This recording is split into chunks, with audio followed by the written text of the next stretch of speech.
The charges don't look right, Victor. My name's Victor Delaney. I'm 44, been working construction for 22 years, and I'd never questioned a credit card statement until my wife Morgan started buying things in cities I'd never heard of. The statement showed purchases in Orlando, Miami, Jacksonville. We lived in Tampa. She worked from home doing bookkeeping for 3 small businesses. When did she start traveling so much? I sat at our kitchen table that morning in February, coffee getting cold, staring at line items that made no sense. A hotel in Clearwater for 2 nights. We hadn't been to Clearwater together in years. Dinner at some fancy steakhouse in Sarasota for $230. Morgan didn't even like steak. Honey, what's this charge from the Ritz-Carlton? I called out. She walked into the kitchen wearing her blue robe, hair still wet from the shower. Oh, that was for the Henderson account meeting. You know how demanding they are. The Henderson account was a local auto shop. They wouldn't hold meetings at the Ritz-Carlton. But Morgan had this way of looking at me when she lied, like she was daring me to challenge her. Same look she used to give her ex-husband before their divorce. I'd seen it directed at other people plenty of times. Never at me. Right, I said, folding the statement. Makes sense. But it didn't. 3 days later, I found a receipt in her purse while looking for aspirin. Dinner for 2 at a place called Antonio's Bistro in St. Petersburg. Date was last Tuesday. I was home last Tuesday. We'd eaten leftover pizza together while watching the news. I put the receipt back exactly where I found it. That weekend, Morgan said she needed to visit her sister in Jacksonville for a few days. Her sister lived in Atlanta and had for 6 years. When I pointed this out, Morgan laughed and said she meant her cousin Jessica. Jessica was the sister's name. My phone rang while Morgan was upstairs packing. My cousin Tessa from Waverly Federal Credit Union. Victor, you asked me to keep an eye on unusual account activity. I'm seeing some patterns that might concern you. Tessa had worked fraud prevention for 15 years. When my dad got scammed out of $12,000 by some fake lottery scheme, she'd helped me set up monitoring on all our family accounts. Morgan knew about it, even signed the paperwork herself. What kind of patterns? Large cash advances, transfers to accounts I don't recognize, and someone's been asking about changing account access privileges. Morgan called down from upstairs. Victor, have you seen my jewelry box? It's on your dresser, I called back. Then quietly into the phone. How large? 15,000 over the past month. You want me to flag anything above 500? I watched Morgan walk past the kitchen doorway carrying a suitcase I'd never seen before. Make it anything above 50. Morgan and I met 12 years ago at a barbecue joint in Ybor City. She was ending a messy marriage to some insurance salesman who'd drained their joint accounts to fund a gambling habit. I was fresh off a job building luxury condos on Davis Islands, flush with overtime pay and stupid enough to think I could fix whatever was broken in her. She was beautiful, quick with numbers, and had this laugh that made you forget your own problems. Within 6 months, she'd moved into my house. Within a year, we were married in a small ceremony at Bayshore Boulevard. Her ex-husband showed up drunk and had to be escorted away by Tampa police. Should have been a warning sign. Morgan handled our finances from the start. She was good at it. Turned my scattered contractor checks into organized savings accounts and investment portfolios. We bought a bigger house in Hyde Park, took vacations to the mountains, talked about starting a family. She miscarried twice. After the second one, something changed between us. The conversation stopped flowing. She started working longer hours on fewer clients. When I asked about expanding her business, she'd shrug and change the subject. When I suggested couples counseling, she said I was overreacting. That was 2 years ago. Last year, I took a contract with Kelmore Motors to oversee their Middle East expansion projects. The money was ridiculous. Triple my usual rate for 6-month rotations building infrastructure in Qatar and the United Arab Emirates. Morgan encouraged me to take it. Said the money would set us up for early retirement. I'd been gone 4 months total over the past year. During my second trip, Morgan started texting less frequently. Phone calls became shorter. When I FaceTimed her, she was always in different rooms of our house, Never the kitchen or living room where we used to talk for hours. You seem distracted, I'd say. Just tired, babe. Work's been crazy. But her clients were the same 3 businesses she'd handled for years. An auto repair shop, a small law firm, and a boutique clothing store. How crazy could it get? 2 weeks before my current trip to Doha, Morgan drove me to Tampa International Airport. She was unusually affectionate, kissing me longer than normal at the departure gate, telling me how much she'd miss me. It felt like goodbye, not see you later. On the plane, I texted Tessa and asked her to monitor our accounts while I was overseas. Told her I was worried about identity theft with all the international travel. She set up alerts for any transaction over $500. The first alert came 3 days after I landed in Qatar. Morgan had withdrawn $800 cash from an ATM in downtown Tampa at 2 a.m. She'd never been downtown at 2 a.m. in her life. The text message arrived on a Wednesday afternoon in March while I was taking my 20-minute break in the air-conditioned trailer at the Doha Metro construction site. Temperature outside was pushing 115 degrees. Inside, it felt like heaven. My phone buzzed. Message from Morgan. I found my soulmate and emptied our accounts, moving to Florida with my new man. Don't call me. Don't try to find me. This is for the best. Good luck, Victor. I stared at the screen for about 30 seconds, then typed back, have fun. That was it. No anger, no pleading, no questions about who or when or why. Just 3 words. My site supervisor knocked on the trailer door. Delaney, we need you back on the line. 2 minutes, I called out. I sat there looking at Morgan's message, and the strangest thing happened. I felt relief. Not devastation, not rage. Relief. Like a weight I didn't know I was carrying had finally been lifted. For months, I'd been blaming myself for whatever was going wrong between us. Working overseas too much, not being attentive enough, not fighting harder for our marriage. Turns out, there was nothing to fight for. She'd already moved on. I called Tessa. Hey Victor, how's Qatar treating you? Morgan just texted me. Says she's emptied our accounts and moved to Florida with some guy. Silence on the other end for a moment. Then, well, she's about to be very disappointed. What do you mean? Remember those monitoring protocols we set up? Any transaction over $500 requires secondary authorization from both account holders. Any attempt to close accounts or transfer large sums gets flagged immediately. I've been watching several attempts over the past few hours. Everything's been frozen pending verification. I almost laughed. How much did they try to take? $143,000. Your entire savings, checking and money market accounts. Plus she tried to liquidate your investment portfolio. None of it went through. Through the trailer window, I watched my crew pouring concrete in the desert heat. These guys worked 12-hour shifts in conditions that would kill most people, all to send money home to families in Pakistan and India and Bangladesh. They understood sacrifice. They understood building something that lasted. Morgan understood taking. Victor, you still there? Yeah. What happens now? She'll call you, probably soon. When she realizes the money's stuck, she'll either come back begging or get desperate and try something stupid. I checked my watch. Still had 6 weeks left on this contract. Enough time to figure out what came next. Keep the accounts frozen, Tessa. I'll deal with this when I get home. I walked back into the heat and got back to work. For the first time in months, I felt like I knew exactly what I was doing. My phone rang at 3 a.m. Qatar time, Morgan's number. I let it ring. It rang again 5 minutes later, and again. By the 4th call, I answered. Victor? Her voice was shaky, desperate. There's been some kind of mistake with the bank. I sat up in my narrow cot in the workers' dormitory. Around me, 20 other contractors slept in the artificial twilight of the air conditioning unit. Outside, the desert was silent. What kind of mistake? They froze everything. They're saying there's suspicious activity, but I'm your wife. I should have access to our money. Where are you calling from?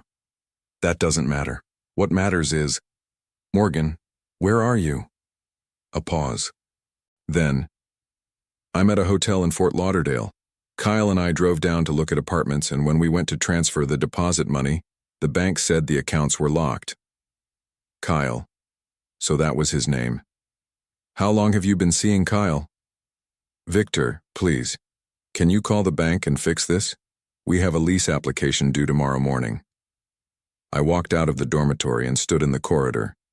Even at 3 a.m., the building felt warm.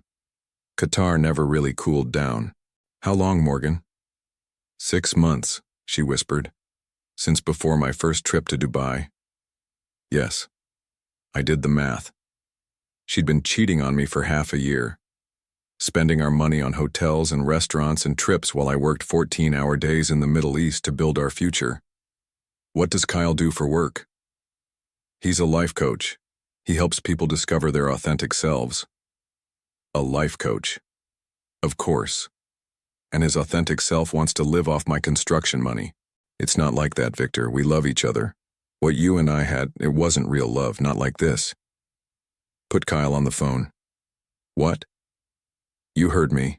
Put him on the phone. Another pause. Muffled conversation in the background. Then a man's voice, smooth and confident. Victor? This is Kyle. Look, man, I know this is tough, but sometimes people grow apart. Morgan and I have a real connection, a spiritual bond. I'm sure you can understand that. How much money do you think we have, Kyle? What? Simple question. How much money do you think Morgan and I have in our accounts? I don't really concern myself with material things, man. Love is about more than money. Morgan told you we had enough for you two to start over in Florida. How much did she say? Silence. Kyle? Look, this is between you and Morgan. I'm just trying to support her through a difficult transition. The line went quiet. Then Morgan came back on. Victor, please, I know you're hurt, but we can work this out. You can keep the house, I just need access to my half of the savings. Your half? Yes. The money I helped save while you were traveling. I managed our finances for 12 years. And you spent 15,000 of those finances on hotels and dinners with Kyle over the past month. How do you? I've been tracking everything, Morgan. Every transaction, every withdrawal, every lie. My cousin Tessa at Waverly Federal has been monitoring our accounts since January. You've been spying on me? I've been protecting us. Turns out I was protecting myself. She started crying. Real tears or fake ones, I couldn't tell anymore. Victor, I made a mistake. Kyle he's not who I thought he was. When the money didn't transfer, he got angry. He said some things. Where is he now? He left. Said he needed to think about our relationship. I almost felt sorry for her. Almost. The accounts stay frozen, Morgan. You want to come home, we'll talk. You want to stay in Florida with Kyle, that's your choice, but you're not taking our money to do it. You can't do this. I'm your wife. Yeah, I said. You are? I hung up and went back to bed. My alarm would go off in 3 hours, and I had a foundation to pour. Tessa called me the next morning during breakfast. Your wife's been busy, she said without preamble. She tried to access the accounts from 3 different banks yesterday. When that didn't work, she called our main branch and claimed you were holding her hostage financially. I was sitting in the construction site cafeteria, eating scrambled eggs that tasted like cardboard and drinking coffee that could strip paint. Around me, crews were planning their day, discussing concrete pours and equipment deliveries in half a dozen languages. What did they tell her? That both account holders need to be present for any major changes. She asked to speak to a manager, then a regional director, then threatened to call the Federal Trade Commission. Did she? Doubt it. The FTC would ask too many questions about why she's trying to drain accounts while her husband's overseas working. I stirred my coffee and watched a crew of Bangladeshi workers loading rebar onto a truck. These guys sent 90% of their paychecks home to families they saw once a year if they were lucky. They understood sacrifice in ways Kyle, the life coach, never would. There's something else, Tessa continued. I did some digging on Kyle Rafferty. And? He's been married twice. Both marriages ended with the wives claiming financial abuse. First wife said he convinced her to liquidate her retirement account to fund his consulting business. Second wife said he emptied their joint savings to buy a boat, then sold the boat and kept the money. Professional soulmate. Gets better. He's currently being sued by his landlord for 6 months of unpaid rent, and he owes $12,000 in back child support to his first ex-wife. I pushed the eggs around my plate. They looked exactly like the concrete mix we'd been using yesterday. So Morgan found herself a winner. She found herself a predator. Question is, did she know? I thought about that. Morgan was smart with numbers, careful with details. She'd run background checks on contractors before we hired them to work on our house. Could she really have missed Kyle's history? How long would it take you to find this information? About 20 minutes, basic internet search plus a credit check. Then she knew. Or she didn't want to know. Sometimes people see what they want to see. My phone buzzed. Text message from Morgan. Kyle's gone. He took my jewelry and the cash I had in my purse. I'm stranded in Fort Lauderdale with no money and no way home. Please help me. I showed the message to my site supervisor, who was sitting across from me eating toast. Your wife? He asked in accented English. Ex-wife, probably. He nodded knowingly. My first wife. She took my truck and my dog when she left. Never got the dog back. What about the truck? Found it in a casino parking lot 3 months later. Engine was ruined. But the dog? Good dog. Loyal. Should have kept the dog, sold the wife. I laughed, despite everything. Good advice. You go home early? Fix the problem? No, I finished the job. Problem will still be there in 6 weeks. He smiled and slapped my shoulder. Smart man. Work is honest. Women? He shrugged. I texted Morgan back. Call your sister in Atlanta, or your cousin Jessica in Jacksonville, or whoever you've been lying about visiting. My phone rang immediately. I turned it off. That afternoon, I called my lawyer in Tampa and asked him to start preparing divorce papers. He said he'd need documentation of our assets and any evidence of infidelity or financial misconduct. I'll have plenty of both when I get home, I told him. How much longer on your contract? 5 weeks and 2 days. Perfect timing. We'll have everything ready for filing when you land. I started keeping a journal after that. Not emotions or feelings, just facts. Dates, times, phone calls, text messages. My father always said the truth was the truth, but you had to organize it properly if you wanted people to believe you. March 15th. Morgan called 6 times, left voicemails claiming Kyle had threatened her, taken her car, and left her with nothing. Asked me to wire money for a plane ticket home. March 16th. Tessa reported Morgan had attempted to use our credit cards at 3 different car rental agencies in South Florida. All transactions declined due to account restrictions. March 17th. Morgan's sister Jennifer called me. She'd received a frantic call from Morgan asking for money. Jennifer wanted to know if we were having marriage problems. We're having honesty problems, I told her. Morgan said you'd frozen her out of your accounts during a business trip. Said she was stranded and scared. Did she mention Kyle? Long pause. Who's Kyle? I explained the situation in simple terms. No drama, no emotions, just facts. Morgan had been having an affair for 6 months. She'd attempted to drain our accounts to fund a new life in Florida. When that failed, her boyfriend abandoned her. I can't believe this, Jennifer said. Morgan always seemed so stable. Stable people don't blow up 12-year marriages for life coaches who owe child support. What are you going to do? Finish my job, come home, file for divorce. Do you want me to help her get home? That's between you and your sister. 2 days later, Morgan was back in Tampa. Jennifer had bought her a plane ticket and picked her up at the airport. She moved into Jennifer's guest bedroom and started calling lawyers. Tessa kept me updated on Morgan's legal maneuvers. She'd hired an attorney who specialized in complex marital asset division. The attorney had sent letters to Waverly Federal demanding access to our accounts pending divorce proceedings. Standard intimidation tactic, Tessa explained. They're hoping we'll panic and release the funds to avoid legal hassles. Will you? Not a chance. Your monitoring protocols are ironclad.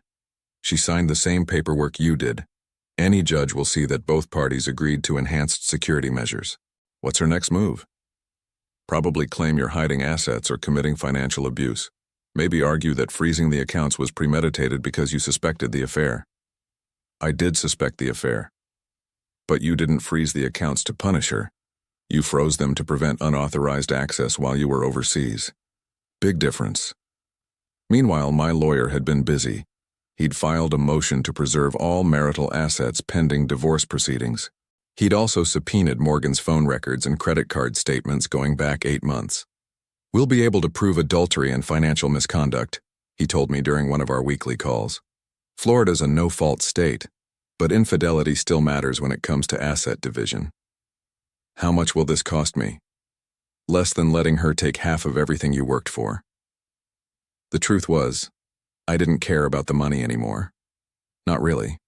What I cared about was making sure Morgan understood that actions had consequences, that you couldn't betray someone for 6 months, then expect them to fund your escape plan. April 1st, I got a text from an unknown number. This is Kyle. I want you to know I never meant for things to happen this way. Morgan told me you two were already separated. I deleted the message without responding. April 2nd, Morgan tried calling me from Jennifer's phone. I answered by accident. Victor, we need to talk. We'll talk when I get home, through lawyers. It doesn't have to be like this. Yeah, I said. It does. 3 weeks left on my contract. 3 weeks to decide what kind of life I wanted to build next. I flew back to Tampa on a Thursday morning in late April. The flight from Doha took 18 hours with a layover in London, and I'd used the time to read through all the paperwork my lawyer had prepared. Divorce petition, asset inventory, financial affidavits, and a thick folder of evidence documenting Morgan's affair and attempted theft. By the time we landed at Tampa International, I knew exactly what I was going to do. My lawyer met me at baggage claim. Welcome home. Ready to end a marriage? Ready to start over. We drove straight to the courthouse. The divorce papers were filed by 2 p.m. that same day. Morgan would be served within 24 hours. But first, I had one stop to make. I drove to Jennifer's house in Westchase, where Morgan had been staying for the past month. Her car was in the driveway, the same car Kyle had supposedly stolen. Apparently that had been another lie. I knocked on the front door. Jennifer answered, looking uncomfortable. Victor, you're back. Is Morgan here? Yes, but maybe you two should talk through your lawyers. This won't take long. Morgan appeared behind her sister, wearing the same blue robe she'd worn the morning I questioned her about the credit card charges. She looked older, tired, like someone who'd spent weeks learning that life coaches weren't as wise as they pretended to be. Victor, I'm glad you're home safe. I handed her an envelope. Divorce papers. You've got 20 days to respond. She took the envelope with shaking hands. Can we please just talk? I made a mistake. He wasn't who I thought he was. The accounts are being unfrozen tomorrow morning. You'll have access to exactly half of our joint checking account, about $4,000. Everything else is tied up in litigation. 4,000? Victor, we had over 100,000 in savings. We did. Past tense. Now I have most of it and you have $4,000 in whatever jewelry Kyle didn't steal. She started crying. Real tears this time. I'm sorry. I'm so sorry. I never meant for it to go this far. Yeah, you did. You meant to take everything and disappear.